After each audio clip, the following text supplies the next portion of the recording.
Councillor Chang, it's Councillor Ainsley. Could you do me a favor and turn your camera on? We need you for quorum. Perfect. Thank you.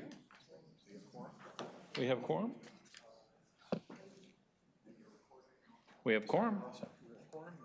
I can, ready to roll? Ready to roll. I'm starting the meeting. Good morning, everyone. My name is Councillor Paul Ainsley. I am the chair of the General Government Committee. We have quorum. I'm now calling meeting number 10 to order. Welcome, everybody.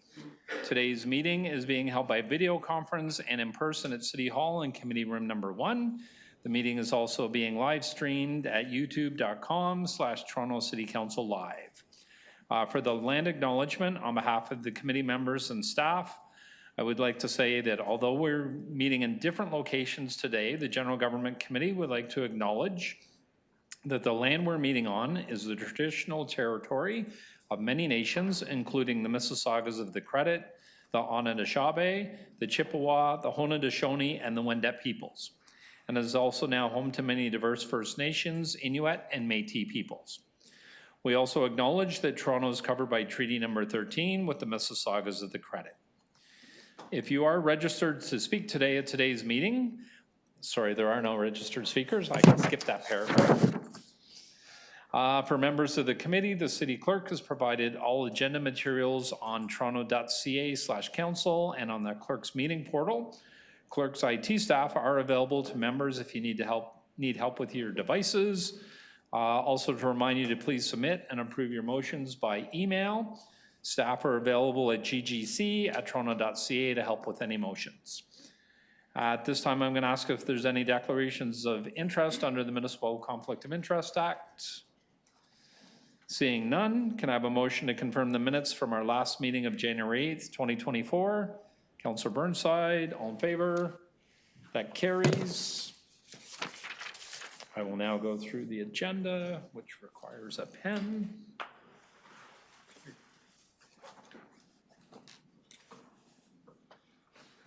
Thank you, sir. All right, item number 1 is GG 10.1, overview of the City of Toronto's Corporate Real Estate Management Division, which is a presentation. GG 10.2, amendment to blanket contract number 470-23917 for corporate real estate management and 470-23914 for senior services and long-term care with Ainsworth Incorporated for HVAC maintenance and repair. Any holds? Seeing none, can I have a mover? Councillor Chang, all in favor? That carries.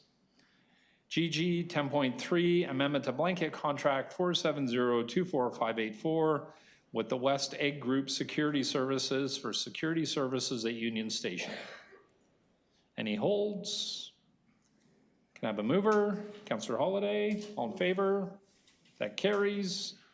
GG 10.4, amendment to blanket contract 470-23537 with Mercer Canada Limited for the provision of general benefits consulting services. May I hold that, Mr. Chair? And the nature of my questions have to do with finance and controllership, just as a heads up. Okay, thank you, Councillor Holiday. GG 10.5, amendment of purchase order number 605-2646, the HDR Corporation for professional consulting engineering services for the Eglinton East Light Rail Transit Project Assessment Process, Environmental Assessment, and 10% Functional Design. Any holds? Seeing none, can I have a mover? Councillor Burnside, all in favor? That carries. GG 10.6, amendment to blanket contract number 470-23883 with Green Tractors Incorporated, the authorized Deere and company dealer for the supply and delivery of various pieces of ground maintenance equipment for fleet services. I only laugh because my in-laws farm and they're big fans of John Deere. All in favor of the item, Councillor Holiday, carried. GG 10.7, amendment to blanket contract number 470-23511 with J&J Trailers Manufacturers Incorporated for the supply and delivery of various trailers at different configurations for fleet services. Any holds? Seeing none, can I have a mover? Councillor Chang, all in favor? That carries. GG 10.8, award of Ariba document number 42739226673 to Gorbern Mechanical Contractors Limited for general plumbing maintenance, repair, and supply services for corporate real estate services at various City of Toronto locations. Any holds? Mover, Councillor Holyday, all in favor, that carries. GG 10.9, award of Ariba document number 42870422123 for the future eligibility to provide legal services for insurance claim defense. May I hold that, Mr. Chair? Yep. Some questions. Councillor Holyday is holding number 9. Number 10, GG 10.10, award of request for tender document 42795680020 to Alberici Contractors Limited, Constructors Limited for Zebra Mussel control system and lake current monitoring upgrades at the RC Harris Water Treatment Plant, an amendment to purchase order 6051687 and 6055224. Nobody wants to ask about zebra mussels? All right, can I have a motion to approve the recommendation? Councillor Burnside, all in favor, that carries. GG 10.11, non-competitive contract with AJ Stone Company Limited for the supply and delivery of firefighting foam, FireBull AB concentrate. Moved by Councillor Holyday, all in favor, that carries. GG 10.12, non-competitive contract with Granicus Canada Holdings ULC for maintenance and supply of AccessPro case management system for the city clerk's office. May I hold that, Mr. Chair, for questions of staff? Councillor Holyday is holding number 12. GG 10.13, expropriation of part of 24 Ferrand Drive, Stage 2, Ward 16. There's a confidential attachment. Can I have a mover if there's no holds? Councillor Chang, on favor, that carries. GG 10.14, acquisition of a permanent easement over a portion of 36 Shaftesbury Avenue for an existing fire hydrant. I will talk about this one at the dinner table tonight. Any holds? Can I have a mover? Councillor Burnside, all in favor, that carries. GG 10.15, options and opportunities to enhance city technology and protect confidential documents. Can I have a mover? Councillor Holyday, thank you. All in favor? Carried. So we have a presentation on the first item. Do you want to do the presentation first or deal with your 3 items, Councillor Holyday? Are they quick questions? Okay. Pat, we're going to deal with the 3 items and then the floor is yours. So if the first item is GG 10.4, amendment to blanket contract 470-23537 with Mercer Canada Limited for the provision of general benefits consulting services. Councillor Holyday, questions of staff? Thank you, Chair. I don't know if I understand the report correctly, but it seems like the consulting services were done and now there is a report back to the committee to obtain authorization. And I just wanted to know from staff what the control process is for contract increases prior to getting authorization. And I wonder, maybe it's more of a general question, but it could apply to this case. So if somebody could explain that to me, how, if there was a purchase order issued on a contract that exceeded a value, or why we're following up later on. Through the chair to you, Councillor. I think there's a sentence in this report that implies that there was expenditures in excess of the authority, if that's the sentence you're looking at. So in that circumstance, what had actually taken place was that staff do have authority up to about $250,000 to exceed a purchase order amendment, and that was what was taking place in 2023, so we were still within our own authority. But as the contract was going to be extended for additional work, we'd then need to come back to council or to committee to get approval. So if it had stopped, with just the benefit verification, it would have been within our own authority to approve the contract amendment, but because we're going further, we need committee's authority. So is the work done already? Or are we authorizing it and then the work will be done in the future? So the work in 2003 is done and payment to Mercer has already been made. But what we're doing now is, because we're going further, we're actually coming to council with the whole additional contract amendment. So it's not just the additional 250, it's the whole 650. Right. And so so there's additional work yet to take place in the future. That's correct. Okay. That's why we're coming back to you. And thank you. I appreciate that answer. Thank you, Chair. I have no further questions. Okay. Thank you, Councillor Holliday. Other questions from the committee on this item? Seeing none. Speakers, Councillor Holliday, move the recommendations. All in favor? And that carries. Our next item, number 9.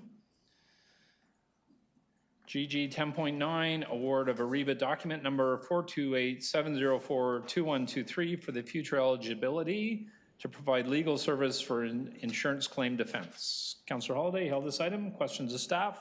Yes, thank you. So this is, if I understand, is obtaining outside services to support the claims process. And my question to staff is, I think I'm looking at the general liability insurance claims report, and it looks to be that there were 32,000 claims made in 5 years. Is that correct? Through the chair, Councillor, yes, that's correct. So the lawyers in this case would be involved in some of those claims going forward. Not all of them. Some of them get settled by this, because I couldn't imagine that 5 legal firms would cover 32,000 claims. No, for example, currently, Councillor, we have about 8,500 open files, of which 2,400 are in litigation. Okay. And so those 2,400, or presumably in a rolling state going forward, they would be sent to these legal firms for support. Yes, in addition to city legal staff.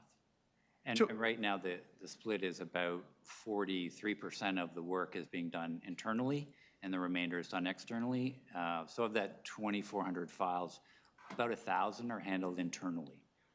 So we have a lot of claims to the city. I just gave the general liability numbers, but is there an overall number of claims that we deal with on an annual basis, or here? They seem to be summarized as in groups of 5 years. Councillor, we average anywhere from 6,000 to 10,000 claims a year, depending on weather events, perhaps, rainstorms or more severe weather events, including multiple freeze-thaw cycles, that kind of thing. If I got it right, there's property claims, there's automobile insurance claims, and then there's general liability. Are those the 3 categories? For the most part, yes.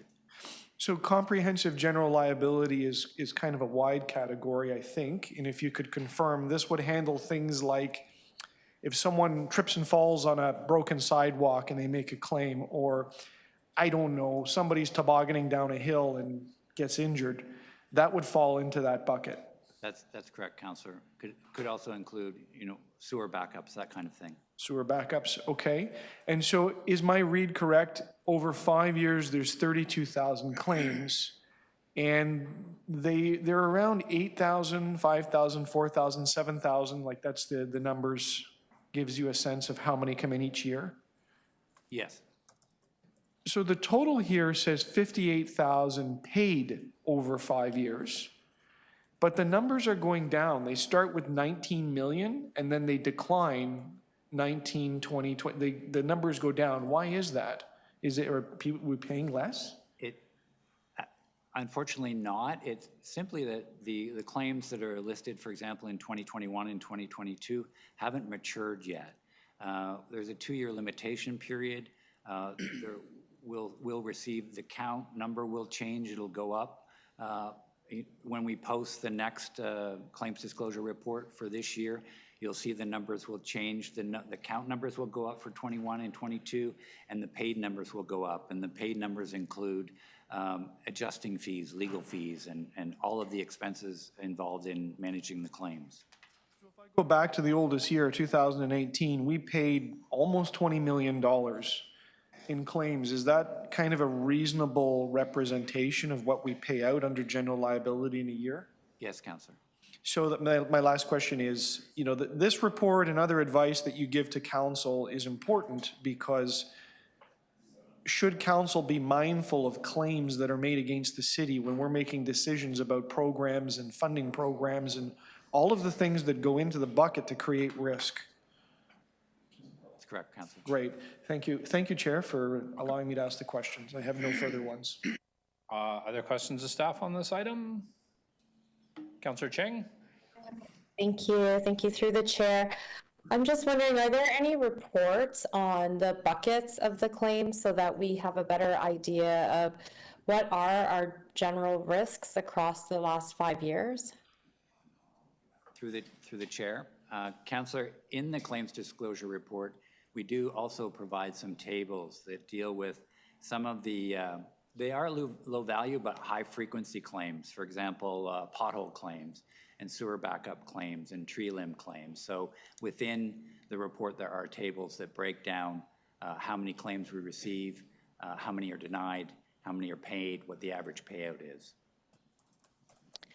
And you mentioned that when there's weather events and such as freeze thaw, what type of claims are being made that are impacted by the weather? Those would be sidewalk slip and fall claims and pothole claims, both affected obviously by the weather. So the removal of snow for safe passage is a big factor in terms of the weather claims. Is that true? That would be correct, yes. And is there then an intention that we collect and organize this data in a way that then is shared across divisions so that we have a divisional perspective of what we should be doing to mitigate risk? Yes, Councillor, we create various dashboards pertaining to each division so we can measure the frequency and severity of each division's claims. So there's like a risk management report for the overall against all of the claims that are happening? Not per se, no, Councillor. Not from a holistic perspective, like citywide. Other than the claims disclosure report, no. Do you think there would be an opportunity in kind of mining the existing data to perhaps see some patterns, some gaps, so that we can perhaps be more efficient? Yes, Councillor, that's precisely why we're creating the dashboards and the metrics to try and help divisions identify what their exposures are, where the frequency is, that kind of thing. And are these dashboards available for public or for councillors to view?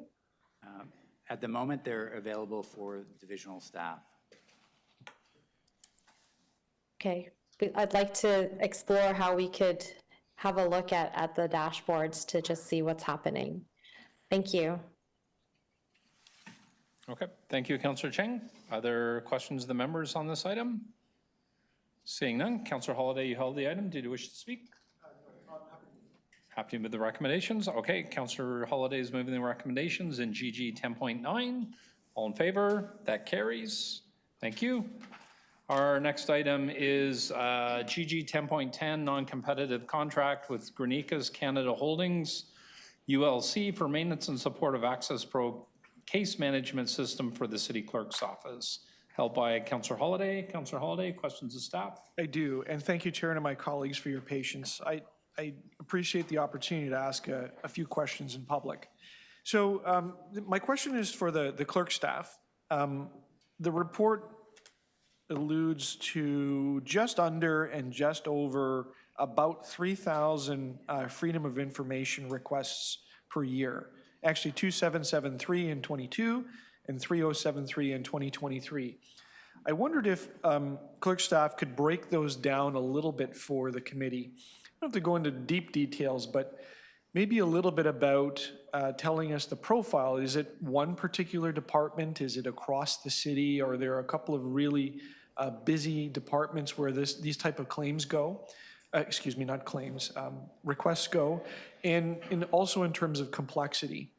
Are they simple one-off, you know, I'd like to see this document, I'd like to see my file, or are they things that are perhaps an FOI request on a policy initiative that would span multiple departments? Thanks very much for the question. So the FOI requests span over every division in the city. We do have some divisions that receive more freedom of information requests than others. For example, municipal licensing receives quite a number of freedom of information requests. In terms of the complexity, the requests really vary. So sometimes we will receive requests for things like all emails between certain city officials related to a specific policy initiative. And that initiative might span multiple divisions, which adds complexity to searching for files and making sure we are providing the best responsive records to the requester. So back to the numbers, those are two great examples. Out of the 3,000 or so claims, how many of them would be for, say, MLS for somebody looking into a case file? You know, a fairly straightforward request. I don't have those specific numbers handy. We do have breakdowns based on the types of requesters that I would be happy to provide you. Can you provide those to the committee? I mean, it would be interesting, and I'm assuming by type of requester, you're talking about an individual versus a company. I don't know if you track legal firms or media. Yes, we do track media, so happy to provide those statistics to the committee. Would you be able to even provide a general comment to us just about in terms of, you know, most come from individuals versus another category, or do I have it wrong? No, that's correct. So most come from individuals. We do have, I think in 2022, we had about 70 that were from media. I'll have to double check the numbers, but that's ballpark, but most are from individuals. Right, so 70 out of the 3,000, that's a close enough stat. And maybe my last question would be, do you have an average or at least a sense of, you know, how many pages are returned in each request? Is it most often one page, or is it most often multiple, or is it most often thousands? I mean, I don't know.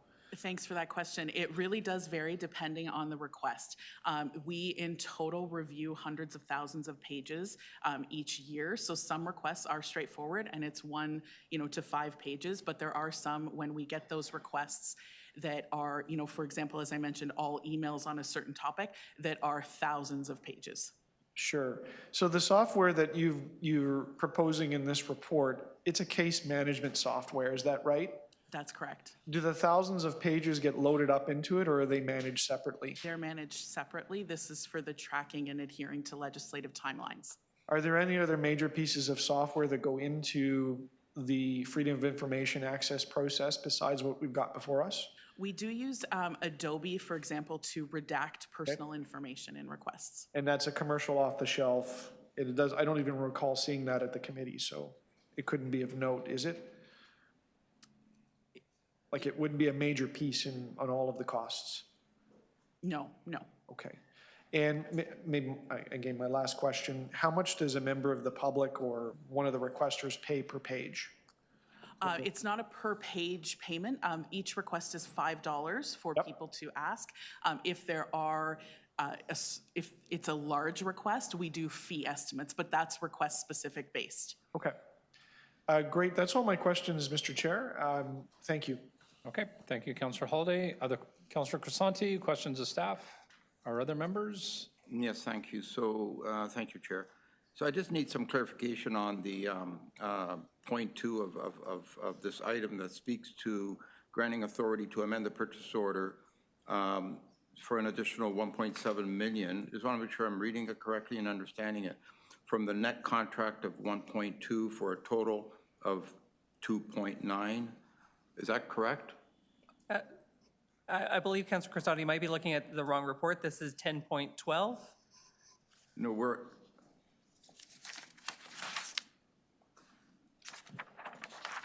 Councillor Ainsley might have read out the number wrong Oh, when sorry, he that announced- was, yeah. We're on, yeah, that was the previous item. Can I go back to the previous item? No? All right, we'll talk later, thank you. You can email staff later. No, I will. I'll get clarity on it.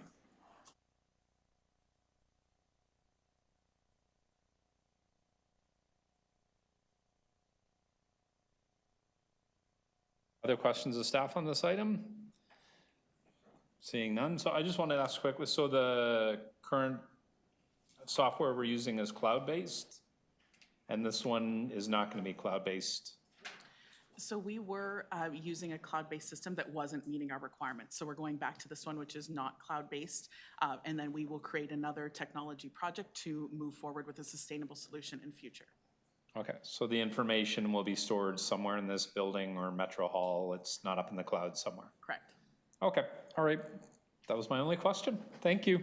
All right, this item was held by Councillor Holiday. Councillor Holiday, you have the floor again, would you like to speak? Nope. Move the recommendations. Councillor Holiday's moving the recommendations on GG 10.12. All in favor? And that carries. And our next item, we're going back to our presentation at the beginning. GG 10.1, overview of the City of Toronto's Corporate Real Estate Management Division. And while Pat is setting up, I just wanted to recognize the students sitting in the public area from, I believe, TMU. It's one of their planning class. I'd just like to thank you for being here at City Hall. You've picked the General Government Committee where we do a lot of the internal, we overview a lot of the internal functions and departments at the City Hall. So thank you for visiting the committee today, and we'd like to wish you all the best in your future studies. Patrick, you have the floor. Good morning, and thank you, Mr. Chair and members of General Government Licensing Committee General Government Committee, for giving me the opportunity to provide an overview on corporate real estate management. Corporate real estate management is comprised of distinct service lines that deliver required real estate services to our clients. So the team here actually manage distinct service lines to actually provide the services that are required by the City of Toronto. It's important to note that the City of Toronto has one of the largest real estate portfolios in Canada. We're probably the third largest real estate portfolio behind Public Service Procurement Canada and Infrastructure in Ontario, and we probably have one of the largest in North America. To give you an idea of how big the real estate portfolio is in the City of Toronto, and this is inclusive of all divisions, agencies, and corporations, as well as TCHC and Toronto Hydro. We have over 8,000 properties on over 28,000 acres of land. We have close to 7,000 buildings, which represents about 106 million square feet. Operating costs are about 1.1 billion if we net out TCHC and Hydro. From the balance of the divisions, agencies, corporations, and commissions, that's about 700 million in operating. Equivalent in the capital side, it's about 1 billion in capital every year. If we net again TCHC and Toronto Hydro, and the balance of divisions, agencies, and corporations is about 700 million. And on a book value basis, our real estate probably has a book value or property value of about 30 billion. And what differentiates us from other real estate entities or other corporations that have real estate, we're very unique in that we're both an owner-occupier, so we own real estate that we actually occupy. And we're also an owner-investor as well, so we act as a social landlord, commercial landlord, we do land management. So we're very distinct in the type of services that we actually provide that many companies or other governments may not have the same level of real estate responsibility that the City of Toronto has. So we're a big player in the real estate market from a Canadian landscape. In 2022, we undertook a plan with senior management and many members of corporate real estate to develop a strategic plan. So what we've done is developed a 4-year outlook on what we want to achieve over the next 4 years. So the foundation is based on 5 strategic pillars. Our first strategic pillar is centralizing the stewardship of real estate assets. So it's important to understand that currently real estate is being delivered in a decentralized model, predominantly in the facility management world and project management world. So we're looking to harmonize that over the next couple of years. Our second pillar is sustainability. It's threefold. 1, to ensure we can implement our net zero plan. 2, for developing a citywide asset management framework, which really focuses on life cycle asset management and developing capital plans to address our state of good repair plans. And the last piece of sustainability as part of the centralization is really to drive value through operational efficiencies and cost efficiencies, which many members may not be aware of. We also support city building initiatives, and I'll talk about that later in the presentation on how we support many clients other than the work we do within our own facilities. Another key strategic pillar is people and culture, because this is very important. For us, it's about ensuring that we have a diversity, equity, inclusion program. Also, it's about building leaders of the future and ensuring we're investing in our people in terms of technical skills, leadership skills, strategy skills. We're looking to implement in the future a similar program that one of our divisions within corporate services and fleet have launched an apprenticeship program. So we want to look at establishing that in the future for our technical services team. And introducing our job shadowing program. I mean, COVID has really put a stall on a lot of the initiatives we were doing previously. So job shadowing is a program that we put in place in 2018 through 19 and giving unionized employees or employees an opportunity to job shadow with other members of our teams that whether it's project management, facilities management. And lastly, another key pillar for us, which is foundational in terms of the centralization, is really technology, data, and processes.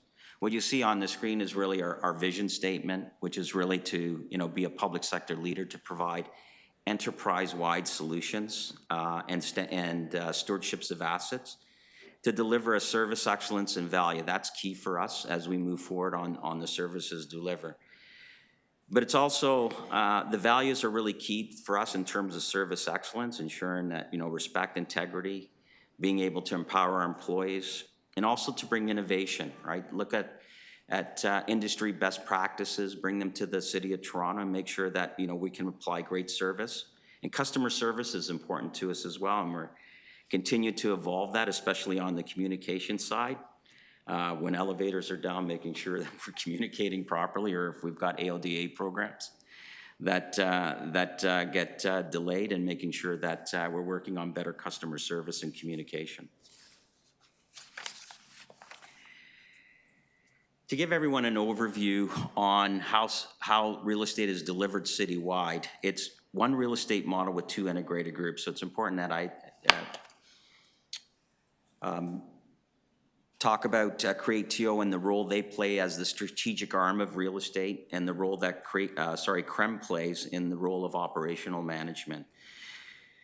There's been very good progress and collaboration between the 2 organizations in terms of the work we've done on the RHI program, the shelter infrastructure program, the work we've done on the new Etobicoke Civic Center and the development of 6 Polio in terms of optimizing the portfolio, the collapsing of 33 leases, as well as the redevelopment and repurposing of 8 assets. So we work hand in hand. So one does the planning and strategy, and one does the operational and implementation. In terms of key functions, just focusing on CREM, we have distinct service lines, as I said earlier, but what's important to note is how we deliver that service. So we have what I call real property services. That's really an owner asset approach. So that focuses on facility management, property management, corporate security, and fire life safety. And they have carriage over taking care of what I call the asset or the house. So their job is to maintain and operate the house.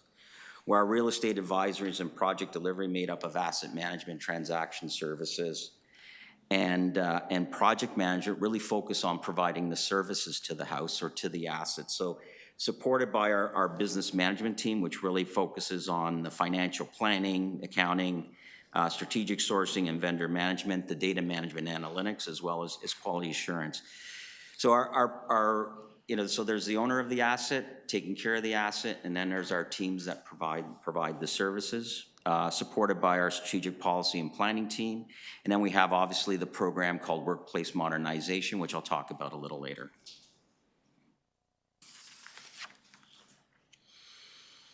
In terms of key accomplishments over the last year and moving forward, our workplace modernization program. So I talked about the work that Creatio did, looking at the office optimization. So how does that translate into financial savings?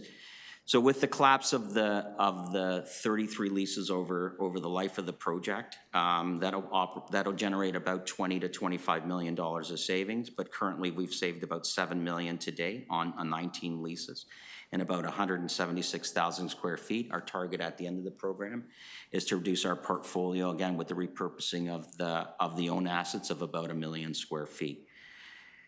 Major capital projects, happy to announce that we'll be occupying St. Lawrence Market North later this year, mid this year, with the court services moving from Old City Hall into St. Lawrence Market. Fire life safety, as we've been reporting year over year, if you recall in 2018 when the Auditor General did her report, we were at 17%, so happy to report that for 2023 we'll be at 93%, and our target is to reach 95% by 2024. From facilities management, last year we did 134 work orders in 2023, and what's significant about that is when I first took this role back in 2019, our work orders, we were 20% preventative maintenance, 80% reactive or demand maintenance. So we were spending far more money fixing things versus working on preventative maintenance. Over the last couple of years, we put in place a preventative maintenance program as well as asset tagging. We've now been able to get to 60% preventative maintenance and 40% reactive. Our goal is to get to 80-20 in terms of preventative to reactive, which then puts us at industry standard. Our dispatch system, which we launched as well, is a key factor as well. And again, we talked about, Councillor Cheng had asked me a question back at budget around what we're doing in terms of modernizing. The dispatch system for preventative maintenance and demand maintenance has been a real game changer for us, because we've actually developed apps for all our technicians now, so they can actually get their work orders on their phones, and they can plan their weeks out. So we've been able to also put workflow in as well, which allows use of technology versus using manual systems. From an ALDA perspective, our accessibility program, we've completed 48 projects to date. We've got 207 in flight, and we have another 130 in the planning phases, with projected completion of the program in and around 2026. Some other accomplishments too that aren't on the presentation. Again, our corporate security team that provides responsive security services to all divisions. So that is a centralized service citywide, including Toronto Parking Authority. And they were recognized last year as the 2023 Canadian Security Team of the Year and Canadian Outstanding Security Awards. Our business management team, which actually was responsible for deploying the dispatch system, have built a variety of different tools to enable more efficiency and cost efficiency. One example is the geofencing on work orders, so we know where the vendors are and what they're doing. And the asset tagging also helps us as well, because when a vendor shows up, our own technicians, they actually have to put in the tag of the asset, so we actually know when they're there, what work they're doing, and what the cost associated with that.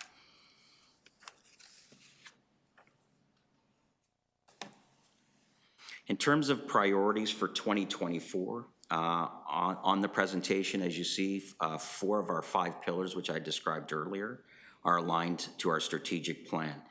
First, I'll talk about supporting city priorities and workplace modernization, and then I'll talk about centralization, technology, and asset management, because those three actually have dependencies on each other.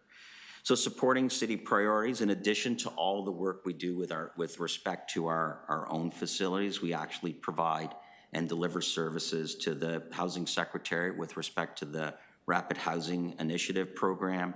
We're also working with Environment Client on advancing our net zero program. We were a key contributor to developing the strategy for the shelter infrastructure plan from a real estate perspective. We support the Transit Expansion Office on the Metrolinx and TTT expansion of services, transportation services, as it relates to real estate. And we also deliver major capital programs. We have the new Etobicoke Civic Center underway, and as well as the George Street revitalization. The workplace modernization program, from the collapsing of 1 million square feet, also involves the renovation of key facilities like Scarborough Civic Center, North York Civic Center, as well as Metro Hall here at City Hall, and the new Etobicoke Civic Center. So we'll be actually, I call it a migration program. By the time we finish the program in and around 2027, we'll actually have moved in and out and into new locations. Approximately 12,000 to 14,000 people that will occupy about 7,000 desks across those key locations. So a significant program and a lot of movement. A key pillar for us that council approved back in 2017 was to centralize real estate services citywide. So currently it is decentralized. But over the last few years, that we have centralized fire life safety, we have centralized security, and we've actually centralized transaction services, leases, appraisals, and supporting different divisions. But the two big components of what we do is project management, facilities management, and some property management. So we do have a plan to centralize that over the next couple of years. And through this year, we'll pilot a couple of divisions we've spoken to, and then speak to the balance of the divisions that require centralization. It's important to understand that we need to harmonize into one integrated enterprise delivery of services for our clients. Let us focus on your real estate needs, while divisions can focus on their core services to residents, businesses, and visitors. A key component of it on here is asset management, because we need to consolidate a centralized approach to asset management so that we can look at it more holistically and be able to develop capital plans from a citywide perspective. To give you an example, if you ask me how many roofs we need to repair citywide, I couldn't tell you. I could tell you for the ones that we manage. I couldn't tell you for the balance of the portfolio among all the divisions. So you can see where the economies of scale play a big factor in how we need to manage the real estate. Because when it's centralized, we can develop an asset management framework and programs to deliver either by category, whether it's roofs, whether it's net zero, whether it's boilers, chillers, et cetera, or we can deliver programs based on client needs if they're rolling out an accessibility program. So these economies of scale in terms of delivery, economies of scale in terms of efficiency, economies of scale in terms of cost efficiencies as well. We also understand the importance that clients mean a lot to us, so the customer relationship management is important, because at the end of the day, we deliver a service that impacts both businesses, the public, and that's important to us as well. The technology, the data is also foundational for us. We do have a technology for work order management, but it's end of life in 2027. We've done a lot of research working with TSD to do a market scan on the types of technologies that we require. So we'll need an updated asset management system. We'll need a project portfolio management system. We do not have one today. And then we're creating a knowledge center as well. So this is really advancing how we document processes. So each of my service lines right now are working on playbooks. So it's important to document how we deliver service because that's important to standardization citywide. I used to have a saying when I worked for a previous organization, it didn't matter whether you were working in Vancouver or working in Halifax, Toronto, New York, Minneapolis, or Seattle, we deliver real estate services all the same way. And through our playbooks and standardization and creating what we call a knowledge center, it's twofold. One, we all do it the same way. Two, it works as a great onboarding and training tool. And it develops actually long-term collateral so that people come and go, but the one thing we always have is good processes and good documentation. The technology also will allow us to store data, which is important to make the decisions, whether it's asset management, whether it's risk management, or project management. Data is very critical to how we make decisions.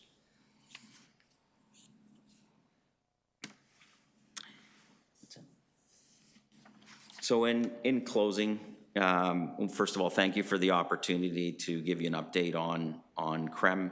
I leave you with this in terms of key objectives. Again, our goal is to harmonize real estate services into one integrated enterprise-wide delivery service, allowing our clients to focus on core operations and services to the residents, businesses, and visitors. And a key component of that as well is centralizing city real estate assets to effectively manage the life cycle of those assets, including the management of capital and operational funding.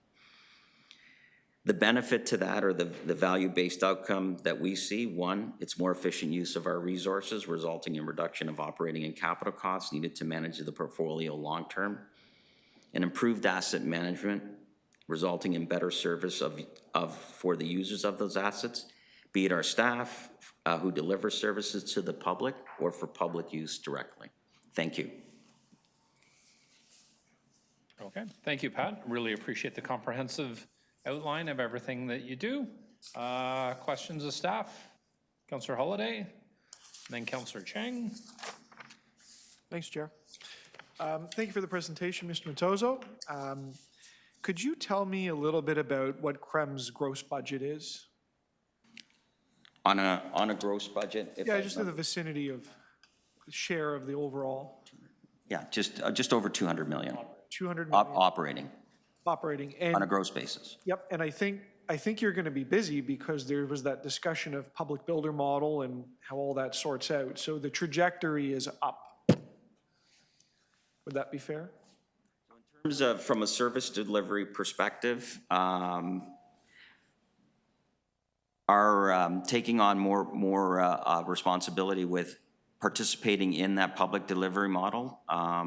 Yes, but having said that, we would look at different types of staffing capacity models to determine what the usage of staff would be, or whether we would require more staff, or whether it be a hybrid model in delivering of services. Can you give me a sense of how much work is outsourced to vendors, contractors, service providers, both on a operating and capital? Again, I don't want to put you on precise numbers, but just a general sense. If I had my computer. So on a Ballpark. On a vendor, it's balanced, I would say. With respect to our technical services, I would say it's balanced between contracted in-house, about 50-50. Okay. Custodial is about 70-30 in-house, 30 contracted service.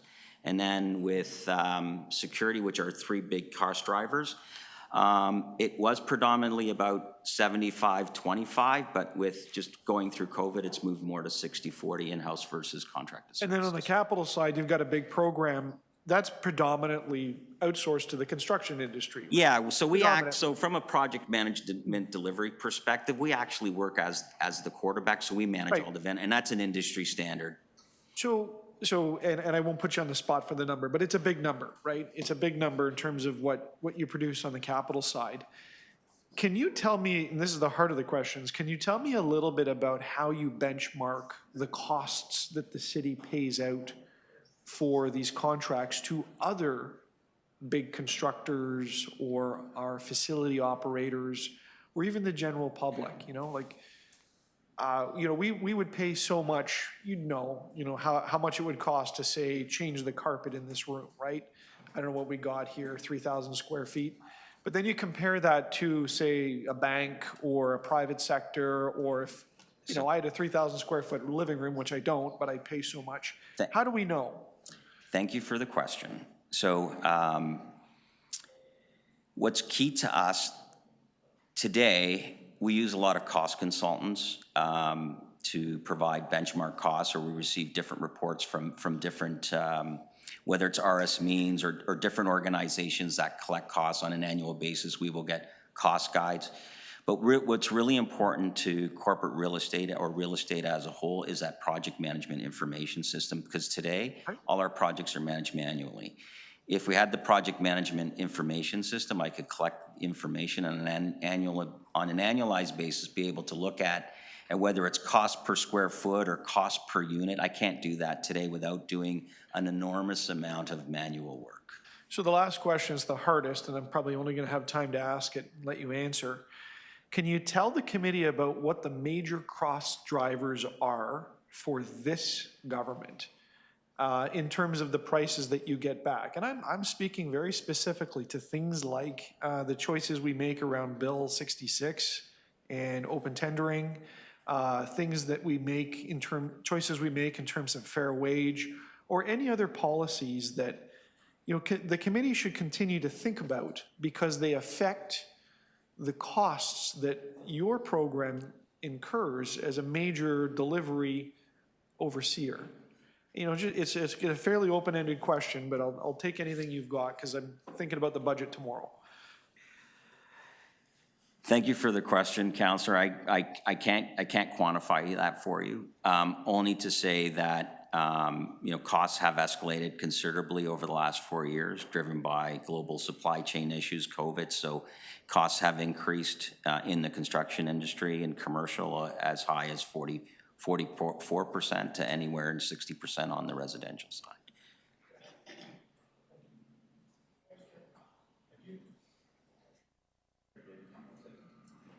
Okay. Thank you, Councillor Holiday. Councillor Chang, questions of staff?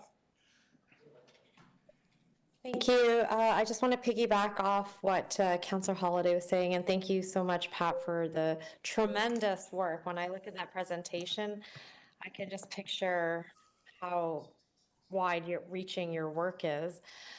What is the timeline for the implementation of a project management information system? Is that already in process?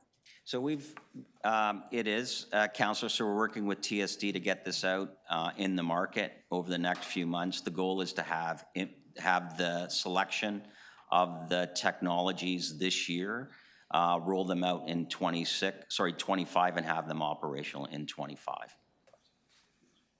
Great. And as you know, our city is growing, and one of the things that you are all very busy with is the community tenancies that you manage.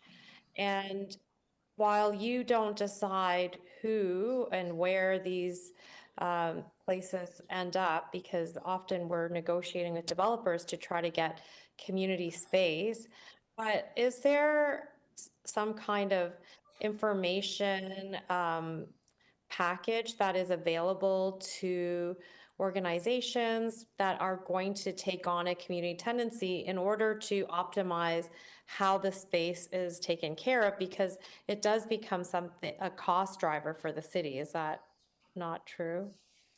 So if you're referring to Section 37 properties that come through the developers, and there's still, is that what you're referring to, just to be clear? Well, yeah, for Section 37 or in the new version, even with community benefits, we're still trying to get community space. Our city is growing, and human services need to grow with the population. So even though it's harder, as a counselor, I'm still working to try to secure community space in my neighborhood. And I understand that with that comes a cost of managing and maintaining that space, although we do charge community tenants, but there's still a cost that ends up being paid for by the city. So through you, Mr. Chair, to Councillor Chang, So community-based tenancies or below market rents, if it's a city property, the city takes care, like any landlord, the base building requirements. So we would take care of the HVAC units, everything that mechanically or physically that's the landlord's responsibility. In a community space tenancy or below market, and they're responsible for the operating costs and the improvements to the leaseholds or to the tenanted space. So even though So they it would be receive it good at to have a an below idea. market rent or at a nominal rent, community space tenancies would then work with, whether they get grants through SDFA or whether they get grants or subsidies through other levels of government, they would look to those agencies or division within the city to cover off any of their operating costs. But from a city perspective, from a real estate perspective, our responsibility is the base building. So as we grow our assets, that operational cost and capital cost will increase. Over time, it's a real estate asset, again, and part of our asset management framework, it would be the responsibility of any landlord to maintain any real estate asset. So we would put that into our capital plan over time. If it's a net new building, we would figure out, at what point in the life cycle there would be major repairs, and so on and so forth. So it depends on which building is at where they are in their life cycle, we would create the capital plans for it.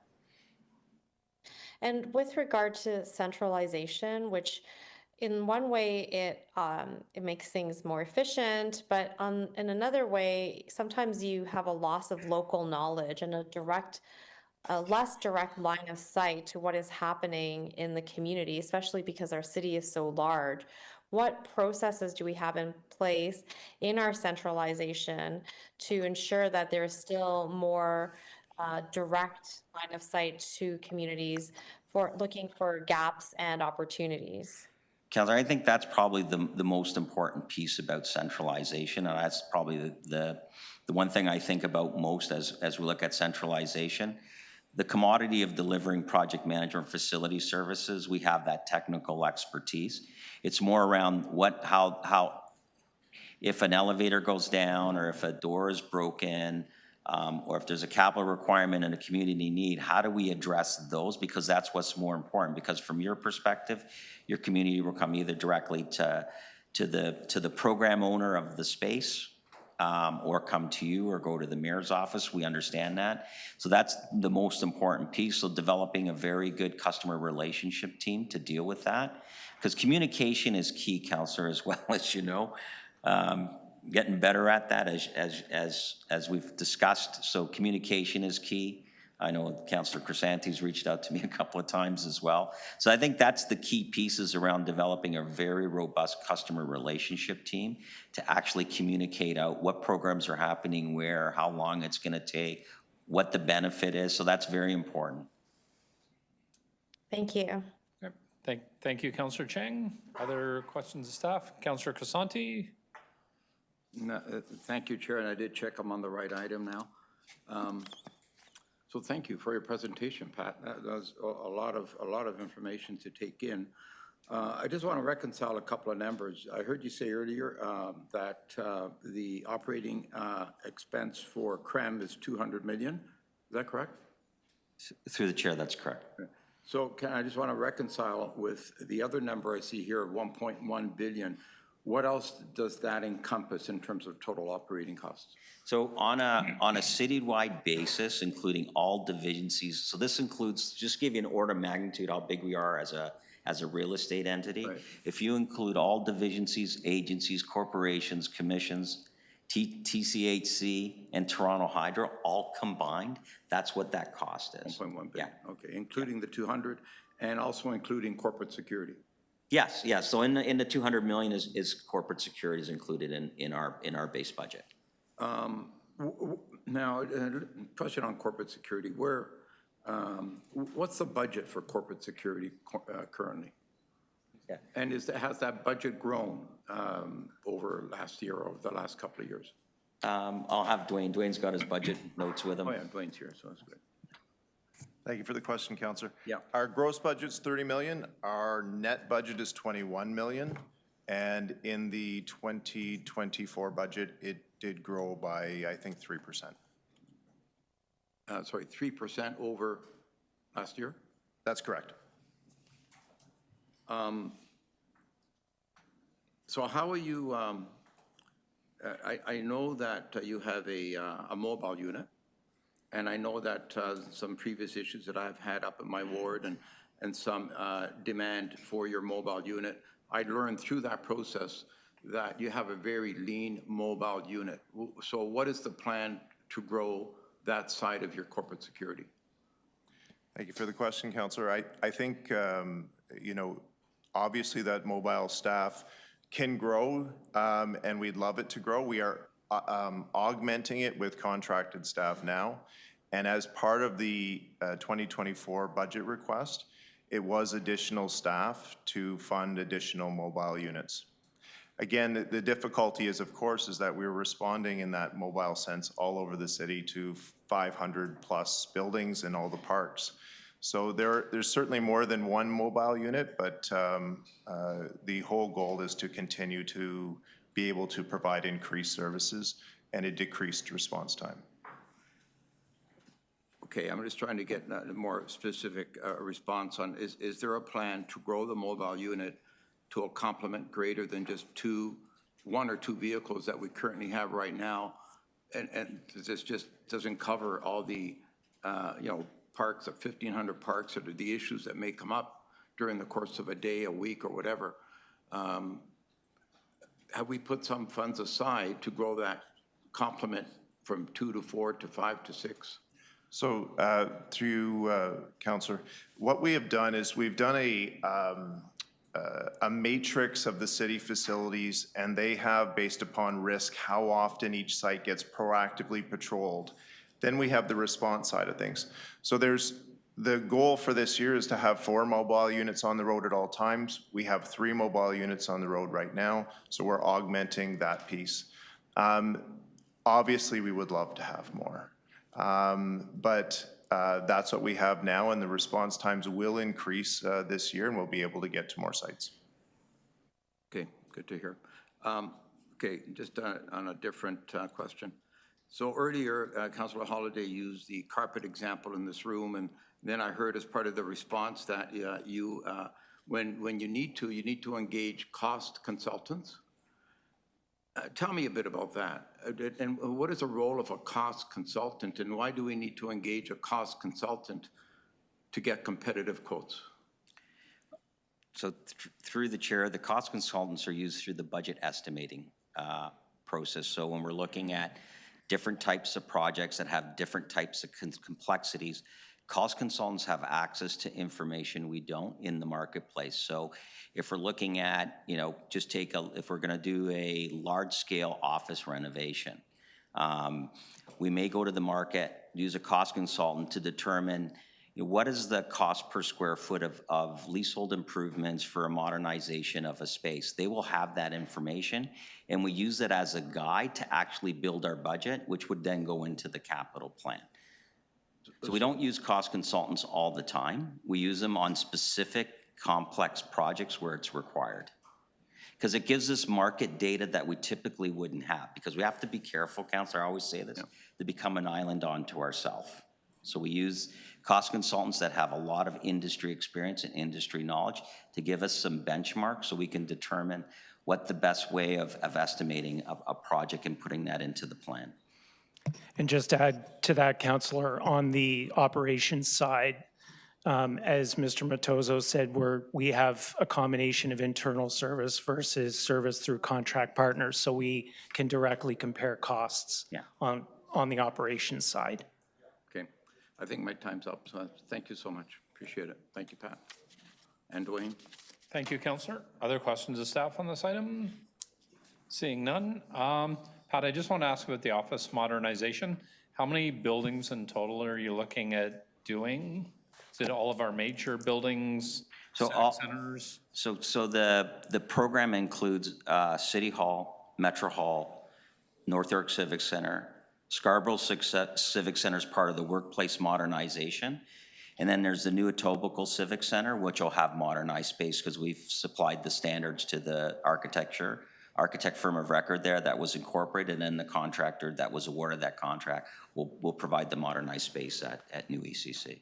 And then, so the Scarborough Civic Center, for example, is the goal similar to what was done at Metro Hall, looking at how to maximize office use, bringing departments in satellite buildings, I'll say, into the Scarborough Civic So Center? we've completed what's called an accommodation plan, Counselor. So we know all of the, so I think if memory serves me right, I don't have my numbers in front of me. I think there's about 400 or 500 FTE. It'll basically double the amount of FTE, like desks in terms of FTE that will go to Scarborough Civic Center. But it's you know, Metro Hall will look the same like Scarborough Civic Center in North York. So it's one standard that we've designed and developed. Okay. And part of that is also the technology offerings as well of the plug and play technology. Is the school board going to maintain its tenancy in the Civic Center through that? We're still negotiating with them on, they understand that have our program. We're still discussing with them what they want to do on their side of the space. Okay, all right. And then I wanted to ask about the St. Lawrence Market. There was an article in the Toronto Star on the weekend. It was talking about market tenants. They were trying to find that balance between running a business and tourists coming through the building. And as a major market, business area, is there a program in place that we help our tenants promote the market, or is there being something done through economic development? Like, how are we dealing with that challenge? We do have a marketing program for St. Lawrence Market. Just for clarity, the majority of customers at St. Lawrence Market are the local residents. Sorry, Are the local residents. So any adjustments we've done in terms of enhancing the customer experience of St. Lawrence Market is based on feedback we've received from the local residences. And we have a advisory committee, Councillor Ainsley, so that there's the vendors have a voice, and we discuss things that I don't, but the team does, and meets with on a monthly basis. So there is governance in terms of an advisory committee. I can't speak to the article or the validity of the article, but I know that we have a marketing program in place. We support the vendors, and it's really driven, changes that we've made to the market are really driven by what the customers have told us. Okay, all right. And then my last question I want to ask is the job shadowing that you mentioned at the beginning. Is that an internal job It's shadowing, something- or is yes, that it's something we- students like the TMU students behind you can? No, it was for mostly for our unionized employees to give them an understanding. So you see the service lines that we have. So it's really about giving our own staff an opportunity to see what we do as an organization. So they could, we either want to meet with a project manager, a supervisor, a manager. So we give them 2 or 3 hours a month to job shadow while they're working to see the organization as a whole. Sometimes, a plumber may only could do plumbing, may want to advance, or a custodian may want to understand what programs the city sort of creme delivers in terms of different types of job opportunities. And then again, we have, programs and creating an apprentice program, or we have the allotment for education as well. So our goal is to actually promote from within. Okay, all right. Thank you. Those are my questions. I think that's all the questions from the committee. Thank you very much for the presentation this morning. And I know many of your senior team are in here this morning. On behalf of the committee, I just want to congratulate and thank everybody for all of their hard work and dedication. It's very much appreciated. Thank you. And a motion to receive the report. Councillor Crisanti, all in favor? That carries. Matthew, I believe we're done for this morning. Meeting adjourned. Thank you very much, everybody. Thank you, sir.